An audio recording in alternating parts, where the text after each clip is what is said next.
जी, आज का जो हमारा टॉपिक है ये एक बड़ा दिलचस्प टॉपिक है।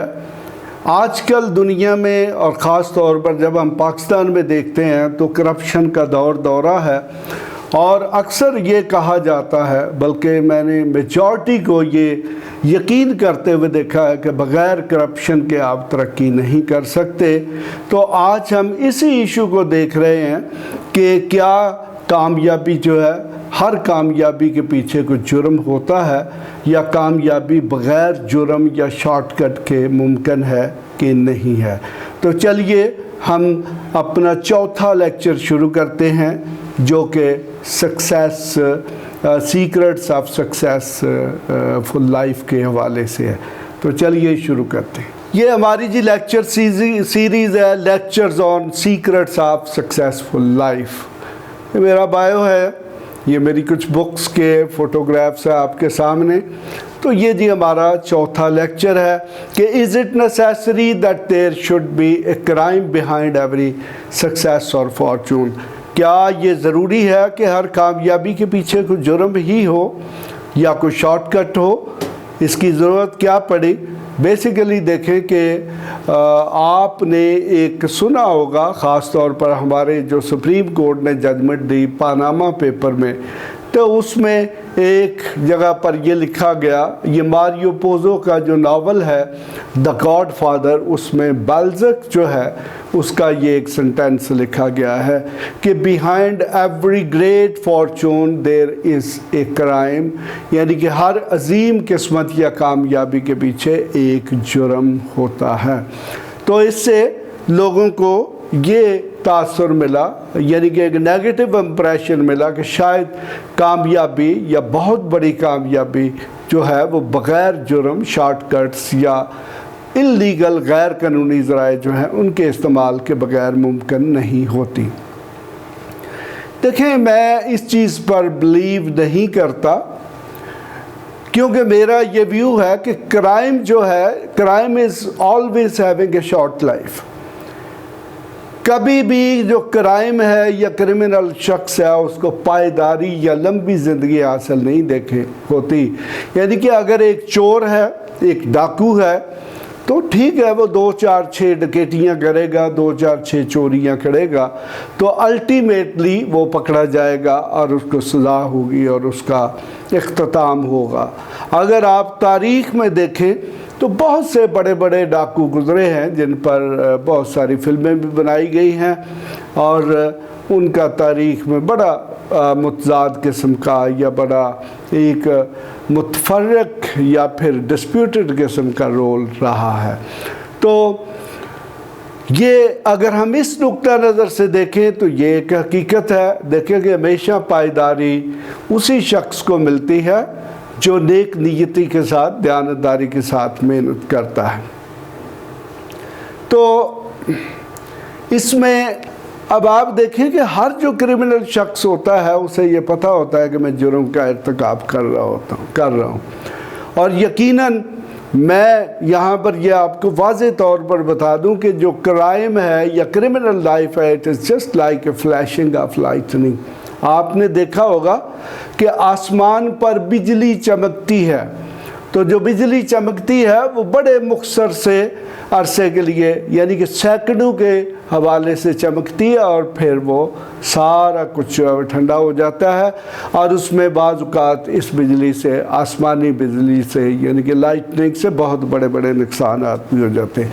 तो ये जो क्रिमिनल लाइफ है ये बिल्कुल ये फ्लैशनिंग की तरह होती है, लाइटनिंग की तरह होती है, आसमानी बिजली की तरह होती है कि कोई शख्स यकदम ऊपर आता है और बड़े बड़े उसके साथ स्कैंडल, स्टोरियाँ मंसूब की जाती हैं और फिर उसका एंड हो जाता है। जबकि उसके बरक्स देखें कि एवर लास्टिंग जो सक्सेस है, यानी कि हमेशा रहने वाली जो कामयाबी है, वो ऑनेस्टी, हार्ड वर्किंग या फिर गुड प्रैक्टिस से होती है। अगर आप तारीख़ में देखेंगे तो सिर्फ उन्हीं लोगों के नाम मौजूद हैं जिन्होंने बड़ी दयानतदारी के साथ काम किया। तारीख जो है उसमें चोर, डकैत या और इस किस्म के जो इल्लीगल काम करने वाले हैं उनके नाम कहीं पर भी नहीं है, क्योंकि अल्टीमेटली उनका अंजाम जो है बहुत बड़ा बुरा हुआ। तो इस तरीके से शॉर्टकट्स देखें कि ये हर वक्त अवेलेबल भी नहीं होते और इन पर रिलाई भी नहीं किया जा सकता। तो इस तरीके से हम ये कह सकते हैं कि ये जो क्राइम है इसकी एक बड़ी छोटी सी ज़िंदगी होती है। तो फिर इससे क्या ये हम तासुर ले सकते हैं कि क्या हर कामयाबी जो है उसके पीछे किसी जुर्म या जराइम की सीरीज़ का होना ज़रूरी है? तो मेरा ये व्यू है कि नहीं, बल्कि ये चंद एक, यानी कि अगर हमारी जो पॉपुलेशन है उसमें 0.001% ऐसे लोग होते हैं जो क्रिमिनल ज़राए से दौलत हासिल करते हैं, वसाइल हासिल करते हैं और फिर वो उनके ज़ोर पर बहुत ज़्यादा नुमायाँ हो जाते हैं, लेकिन अल्टीमेटली जो उनकी लाइफ है वो बड़ी मुख्तसर होती है। तो रियल लाइफ वही लाइफ है जिसमें कोई जीनियस शख्स जो है वो बड़ी दयानतदारी के साथ मेहनत करता है और वो फिर अपना मुकाम बनाता है। तो ये यहाँ पे देखें कि एक बहुत, हमारे मुल्क में इस शख्स को अच्छा शख्स नहीं कहा जाता, ये चाणक्य है, इसे कोतलिया भी कहते हैं या इसे विष्णु गुप्ता भी कहा जाता है। ये आज 2300 साल पहले ये टेक्सला में पैदा हुआ और टेक्सला में जो बुद्ध यूनिवर्सिटी थी ये उसका प्रोफेसर रहा। कहा यह जाता है कि ये जो चंद्रगुप्त मौर्य था ये उसका साथी बना और फिर इन दोनों ने मिलकर ये जो मौर्य एम्पायर है उसकी बुनियाद रखी। अगर आप सब कॉन्टिनेंट की बर्रे सगीर की तारीख़ को देखें तो बर्रे सगीर की तारीख़ में मौर्य एम्पायर एक वाहिद एम्पायर था कि जिसमें सारे का सारा जो बर्रे सगीर था उसको मुत्तहिद किया गया। तो इस शख्स ने क्या कहा? उसने कहा कि it is better to die than preserve life by incurring disgrace. The loss of life only pains a moment but disgrace every day of one's life. वो कहता है जी कि बेइज्जती के साथ ज़िंदा रहने से मौत बेहतर है। मरने की तकलीफ़ एक लम्हे के लिए होती है, लेकिन बेइज्जती जो है वो बंदे को हर रोज़ मारती है और हर रोज़ उसको ज़िंदा करती है। और इसमें कोई शक नहीं है कि एक ऐसा शख्स जो बेइज्जती की ज़िंदगी गुजार रहा होता है वो जहाँ भी जाता है तो उसको लोग इज़्ज़त की निगाह से नहीं देते। तो ये आपके सामने उसका एक स्केच भी मौजूद है कि ये चाणक्य क्या था। तो यहाँ पर फिर मैं वही जो देखें कि टीपू सुल्तान ने जो बात कही थी, उसने कहा जी कि शेर की एक दिन की ज़िंदगी गीदड़ की 100 साल ज़िंदगी से बेहतर होती है। To live like a lion for a day is far better than to live for a 100 years like a jackal.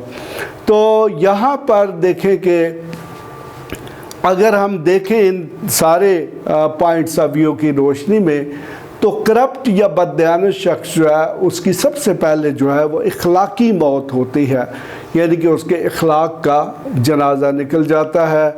वो ये समझने से कासर हो जाता है कि अच्छी चीज़ कौन सी है और बुरी चीज़ कौन सी है, और उसकी ज़िंदगी का एक ही मकसद होता है किस तरीके से वो करप्शन के ज़रिए, बददयानती के ज़रिए ज़्यादा से ज़्यादा वसाइल हासिल कर सके।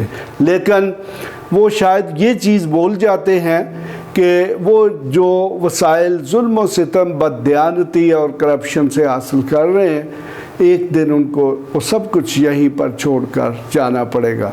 तो हमारे मुल्क में आप देखें कि एक नैब के नाम का इदारा है और उसमें हमारे मुल्क के जितने पॉलिटिशियंस हैं, बड़े बड़े सियासतदान और ख़ास तौर पर साबका सदर और वज़ीर आज़म जो हैं सब उनकी लिस्ट में मौजूद हैं। उनके ख़िलाफ़ रेफरेंसेस और मुकदमात चल रहे हैं और इसके बावजूद वो ये दावा करते हैं कि वो करप्ट नहीं है। तो बेसिकली ये सारे के सारे वो लोग हैं जिनकी इखलाकी मौत वाक़या हो चुकी हुई है और अब उन्हें पता है कि वो बददियानती के साथ ही उन्हें जीना है और वो बददियानती के साथ बड़ी डटाई के साथ वो दावा करते हैं जी कि उन्होंने कोई करप्शन नहीं की।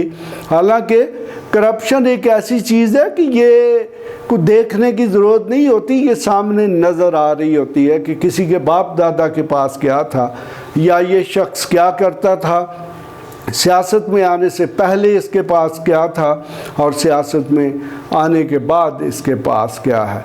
तो हमारे यहाँ अक्सर ये दफ्तरों में सरकारी ब्यूरोक्रेसी में जो कि बहुत ज़्यादा करप्शन है, तो ये कहा जाता है जी कि जो शख्स भी फाइलों को पहिए लगा देगा तो उसका हर काम हो जाएगा। तो इसमें यकीनन कोई शक नहीं है कि जो शख्स भी फाइलों को पहिए लगाएगा यानी कि रिश्वत देगा, करप्शन करेगा, उसका काम हो जाएगा। लेकिन एक चीज़ आप याद रखें कि करप्ट शख्स जो है उसको कोई इज़्ज़त नहीं मिलती, चाहे वो कोई करप्ट ब्यूरोक्रेट हो, वो कोई करप्ट सियासतदान हो या कोई वो और शख्स हो। हमारे मुल्क में एक बहुत बड़ा टाइकून है जो कि एक बहुत बड़ी जो इकनॉमिक खुशहाली जो है उसको एंजॉय कर रहा है। तो उसका मुझे एक इंटरव्यू सुनने का मौका मिला, तो उसमें उससे जब ये सवाल किया गया जी कि यहाँ पर तो काम करवाने बहुत मुश्किल होते हैं, तो आप किस तरह काम करवाते हैं, तो उसने ये कहा जी कि मैं फ़ाइलों को पहिए लगा देता हूँ, यानी कि मैं रिश्वत देकर, पैसे देकर सारे काम करवाता हूँ। तो इससे जी हम ये नतीजा अख़ज़ कर सकते हैं कि करप्शन, शॉर्टकट्स ये किसी भी कामयाबी के लिए गारंटी नहीं है। अच्छी और ख़ूबसूरत कामयाबी जिसे आप घर में बैठकर इंजॉय कर सकते हैं, जो आपके लिए नेक नामी का बायस हो, वो यकीनन दयानतदारी, हार्ड वर्क और कंसिस्टेंट से हासिल होती है। तो इस तरह ये बात कहना कि हर कामयाबी या फॉर्चून जो है उसके पीछे एक जुर्म होता है, कम अज़ कम मैं इस पर यकीन नहीं करता। तो जो शख्स भी जराइम का इर्तिकाब करते हैं उनको सज़ा मिलती है। तो आपसे जी ये रिक्वेस्ट है कि आपके लिए मैं इस किस्म के दिलचस्प टॉपिक्स लाता रहूँगा, तो आप हमारे चैनल को सब्सक्राइब कर लें ताकि आपको हमारी ये वीडियोस मिलती रहे। Thank you very much.